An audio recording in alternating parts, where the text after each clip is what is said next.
दिल के दर्दिया के दवाइयो ना भेटाता। छन छन आई हो दादा जाने अब जाता। मोहब्बत बेचाता है बाजार में, केहू पिएला जहरिया के करो प्यार में। मोहब्बत बेचाता है बाजार में, केहू पिएला जहरिया के करो प्यार में।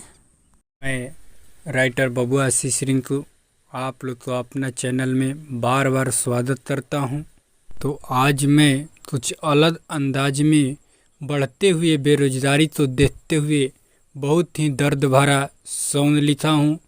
तो अच्छा लगे तो लाइक कमेंट और शेयर करना ना भूले। चैनल पर नए हैं तो चैनल को सब्सक्राइब कर दें और बेल आइकन को घंटी दबाएं। वीडियो तो पूरा देखें, बहुत ही मज़ा आएगा। तो चलते हैं वीडियो की तरफ। पढ़ल लिखल लोग सब भूखे छटपटाता।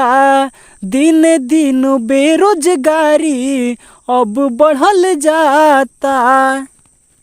पढ़ल लिखल लोग सब भूखे छटपटाता।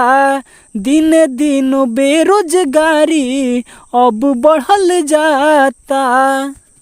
प्राइवेट नौकरी हो जाता सरकार में, प्राइवेट करी नौकरिया सब लाचार में। प्राइवेट नौकरी हो जाता सरकार में, प्राइवेट करी नौकरिया सब लाचार में। दर दर भटके सभे मिलत नाही काम बा, नाही कोनो कमाओ के मिलत उचित दाम बा।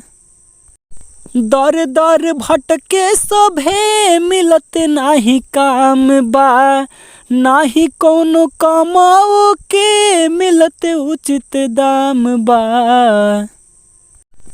सारा डिग्री धराता अब बेकार में, प्राइवेट करी नौकरिया सब लाचार में। सारा डिग्री धराता अब बेकार में, प्राइवेट करी नौकरिया सब लाचार में। टेंशन में रहे हरदम ओकर परिवार हो, करित कौन नौकरी होइत सपना साकार हो। टेंशन में रहे हरदम ओकर परिवार हो, करित कौन नौकरी होइत सपना साकार हो।